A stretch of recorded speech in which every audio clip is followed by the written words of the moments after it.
All right, it is 6:30. We'll call the meeting to order. The Pledge of Allegiance, please. I pledge allegiance to the flag of the United States of America and to the republic for which it stands, one nation, under God, indivisible, with liberty and justice for all. Thank you. Welcome everyone tonight. Roll call, Mr. Schobert. Okay, thank you. Owen? Yes. Odie? Absent. Klatt? Saxer? Yes. And Schrader? Yes. All right, thank you. With that, I would entertain a motion to approve the agenda as presented. Move to approve tonight's agenda. Second. There's been a first and a second. All those in favor? Aye. Opposed? Motion passes. Thank you. There are no conflict of interest disclosure waiver requests tonight, also no community input. So that takes us to our first item of general business administration reports with the superintendent's report, please. Yes, Madam Chair, as is standard practice, update on the middle school construction project. They have moved into the new middle school office area and putting the finalizing touches on that space, and then ultimately working on exterior punch list items, smart lab punch list items, etc. We expect the project to be completed prior to October 31st, so it is a little ahead of schedule at this exact point in time, but we'll have a more formalized update with you regarding budget, etc. at our first meeting in October. Quick update on our strategic planning process. We'll be utilizing focus groups and public meetings, steering committee, activities, curriculum, technology focus group consisting of 2 members of our Board of Education and then ultimately other administrators. The parent focus group, I would tell you I've asked my principals to identify 2 individuals from their respective building and seek them out and ask them to be involved in our process. So we plan to have those groups assembled here very shortly. And then the other item that I would note, our teacher focus group will be the liaison committee that meets regularly with myself, and then the classified focus group will be a component of our classified council. We have the 2 public meeting dates scheduled for December 12th at 5:30 p.m. here in the community room, and also April 24th at 5:30 p.m. in the community room. Previously, we've shared a review of the general process. Look forward to getting started with that. A couple of other items I just wanted to note. We're in the process of preparing for our artificial turf project, which we anticipate kicking off here in the coming months. I would note that we have met with and are working unofficially with Yankton and Mitchell, who are also entertaining artificial turf for their football complexes or activities complexes, outdoor activities complexes at this time. The general concept is that if multiple schools are conducting a similar project, you can drive down cost as you'd get the most advantageous possible bid. And then we are also evaluating the ability to utilize one engineer for all of the projects to reduce costs as well. So I would tell you that those are some informal conversations that are currently occurring. We have a meeting scheduled with those 2 schools in early October. We are also attending an informational Highway 100 meeting, so you guys are all aware of Highway 100 being completed from I-90 to back here by Menards and whatnot. Obviously runs right through the middle of our school district.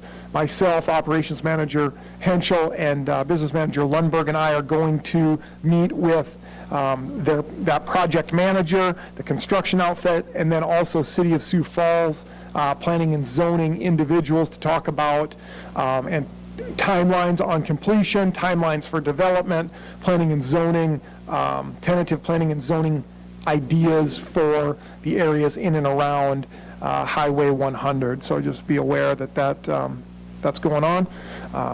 September is Attendance Awareness Month. I know our building principals have kicked out a fair number of things to parents in their communications, and then we'll also see something come from my office in the coming week regarding the importance of regular school attendance and how important that is in our students' achievement.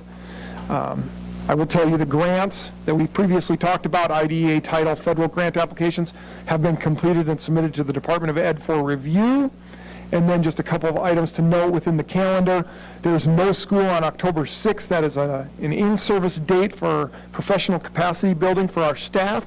And then we have parent-teacher conferences October 16th and October 17th. Very important to note, this is a regular bus schedule. We will have normal, it'll be a normal dismissal. I believe the only real tweak will be that the high school will not have SRP on that date. They will ultimately release students at 3 p.m., but that doesn't impact the bus schedule or anyone else's dismissal time. So please note, regular bus schedule, regular dismissal time for parent-teacher conferences. The 20th, there is no school for Account Day, and we have Veterans Day observed on Friday, November 10th. I would certainly entertain any questions you may have.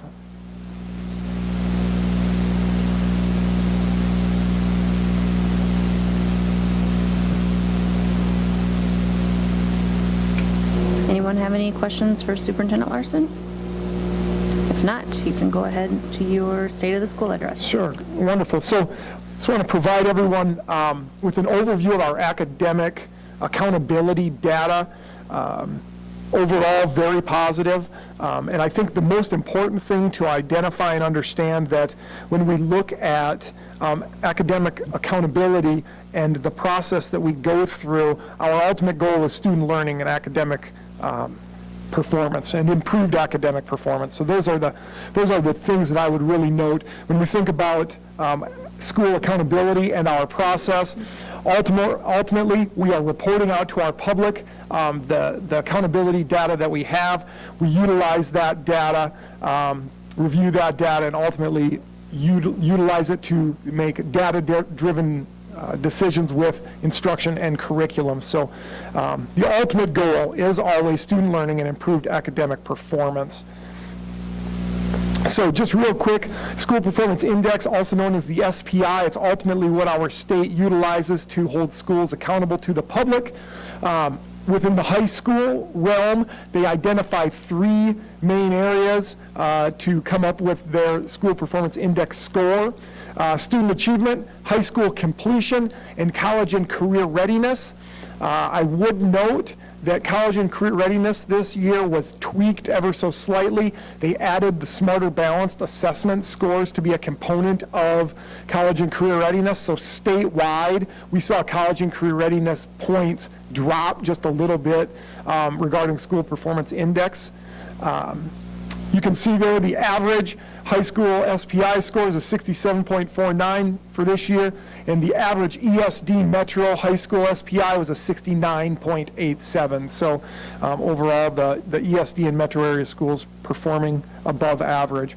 Elementary and middle schools are ultimately held accountable for 3 areas. Student achievement, which is our Smarter Balanced assessment, academic growth, which is the growth trend for individual students on academic growth on the Smarter Balanced assessment, and then ultimately attendance. And that attendance figure is based on the percentage of kids attending 94% of the school calendar or more. So in other words, if a student attends 92% of the time, they count as a 0. They do not help your score. If a student attends 95% of the time, they're 100%. So it's either a 0% or 100% in the world of attendance in that elementary middle school world. So it's very, very important for us to, as September is Attendance Awareness Month, to not only identify that it's a component of the School Performance Index, but also a key factor when you look at the research on student achievement, grade level reading, graduation, etc. So average South Dakota elementary middle school SPI, 52.76. Average for the ESD in the metro area is a 58.67. So again, ESD and metro schools performing relatively well. Here you will see the list of the Brandon Valley School District SPI scores. All of our schools scoring very well overall. I would note that as a district, we had the highest district-wide proficiency percentage in ELA and also the highest district-wide math proficiency percentage in the ESD and metro schools. So that is absolute hats off to our students and our staff and our administration and our patrons and our parents for all the wonderful support that they provide as well. So those are some nice items to note. With the second highest graduation rate at 94%, Yankton was slightly higher at 96%. So overall, very good results for all of the schools within our district.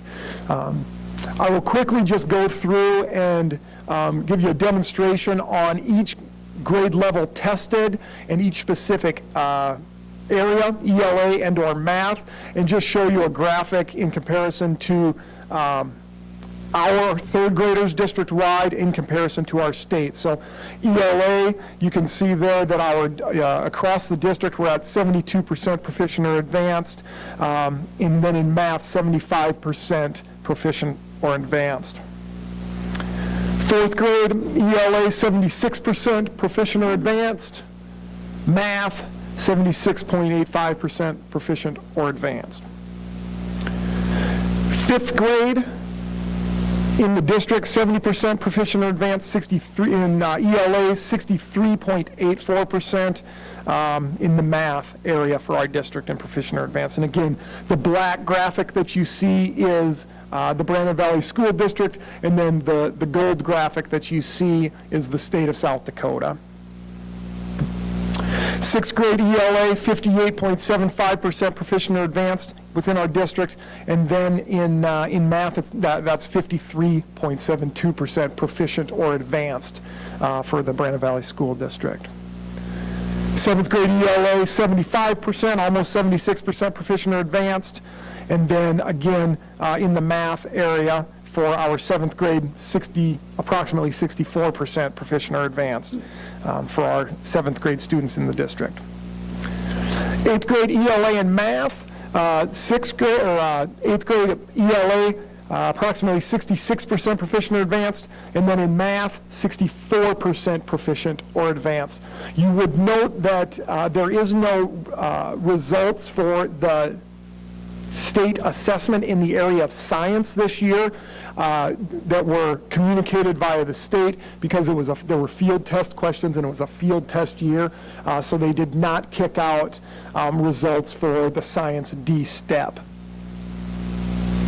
And then ultimately, 11th grade, which is our only Smarter Balanced Assessment tested grade at the high school level, great year, outstanding results. 83, almost 84% of our juniors this last year were proficient or advanced in ELA, and then approximately 60% proficient or advanced in the area of math. And then I would just note this is our district, our state, and our nation regarding ACT data. You can see that across the board, our students are performing extremely well in comparison to their peers within the state of South Dakota, and then furthermore in comparison to their peers across our great country. So you can see there that overall our composite within the Brandon Valley School District, 23.4. Within the state of South Dakota, it's running a 21.8, and then in the country, 21. Again, graduation rate, it's the high school component of the SPI and also the completion rate. We run approximately a 94% graduation rate, 4-year cohort graduation, and then ultimately the completion rate for our students is 98.52%. So the 4-year cohort would be that typical 4-year graduate, and then the completer rate would be that individual who needs another semester or another year to finalize their high school credits to earn their diploma. So that happened many years ago when we were establishing the SPI for the state of South Dakota. That was a big conversation among schools about how graduation rate wasn't the only telltale sign. We wanted to also look at those kids who took a little longer. So that's a nice component of the SPI regarding the completer. So again, overall, very good feedback, very good data for our student accountability, for our student achievement. I would note that on October 6th, the main component of that in-service is our data dig, and we have our professionals, our teachers, our principals. They really dig into the data, and they'll hammer it down to specific standards that they see that could be areas of growth, subgroups for areas of growth. They really get into the nitty-gritty of that and utilize that information to make data-driven decisions in the area of curriculum and instruction. So just a few final thoughts. Again, we've said it, great work, students, staff, and parents. Overall, very, very positive. Be proud. Very, very proud, but not satisfied. Continual school improvement requires us to have a growth mindset. We always need to be looking at the areas that we can improve and find those areas and work to promote better outcomes for our kids. And lastly, I just want to thank all of our students, all of our staff, our administration for their leadership, and then ultimately our parents. It is their time, effort, and commitment to a quality education that produces great results. So overall, very good. I would certainly entertain any questions or comments that the board may have at this time.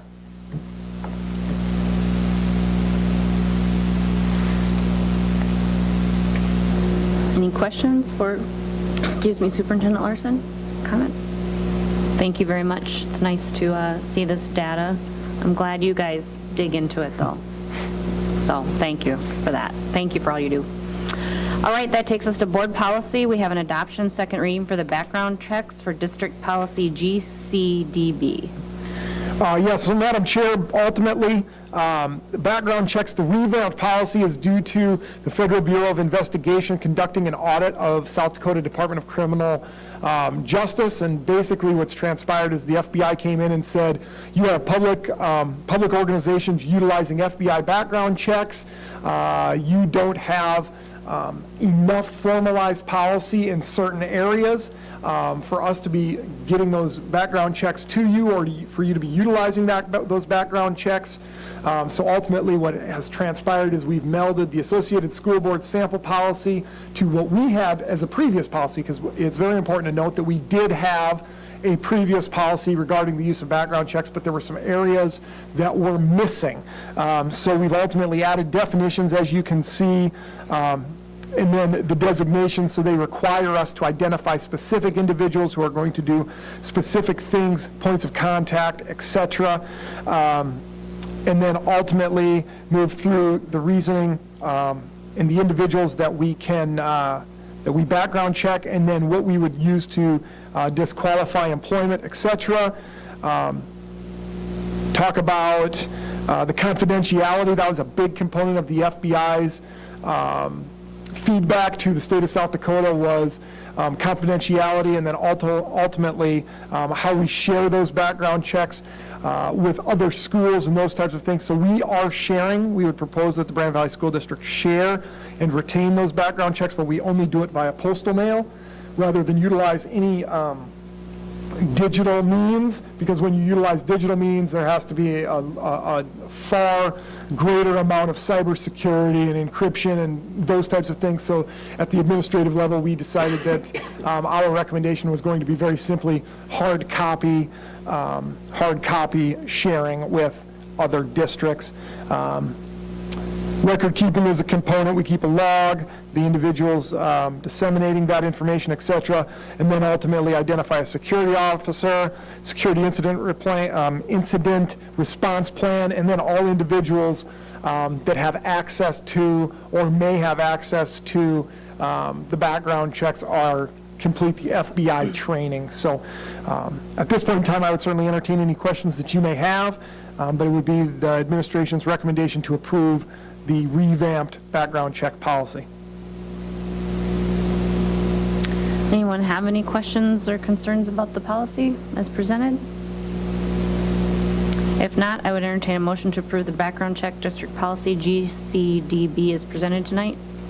So moved. Second. There's been a first and a second. All of those in favor? Aye. Opposed? Motion passes. Thank you. General business, we have one consent approval item to approve the service proposal between the Brandon Valley School District and Boys Town for specialized classroom management training and travel expenses in the amount of $5,282.22, effective October 5th and 6th of this year as presented. I would entertain a motion to approve that. So moved. Second. There's been a first and a second. All of those in favor? Opposed? Motion passes. Thank you. Personnel, I would entertain a motion to approve the consent personnel items 1 through 4 as presented. Move to approve personnel items 1 through 4. Second. There's been a first and a second. All those in favor? Opposed? Motion passes. Thank you. There's one item under number 5 for information only about a maternity leave request, and that takes us to board reports for formal reports. Do we have anyone who would like to speak to a board report tonight? I've got just a comment from the Building and Grounds. It's important for the public to know the fall of 2018 we'll be re-engaging the Facilities Review Committee, and that's all I have. Very good. I would note one other item, or some items that we did discuss. We also went through the proposed major construction projects, and I just want to make certain that everyone is aware the middle school secure entry, like we've been talking about, is set to be done October 31st, and then ultimately the athletic complex field turf and old high school office reconfiguration are the next major projects coming down the pipe. We'll be looking at creating bid specs and some of those things here over the course of this fall, with more information to come on that, and then ultimately kicking that out for bids here, I would say January or February. So that is one item that I just also would like to make the public aware of.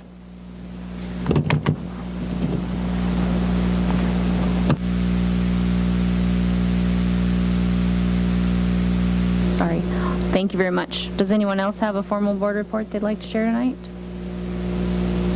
If not, there is a travel report there from Ms. Lickness about the counselor workshop that she was able to attend. And if there's nothing further, I'd entertain a motion to adjourn. So moved. Second. It's been a first and a second. All those in favor? Aye. Opposed? Motion passes. Good night. Thank you, everyone.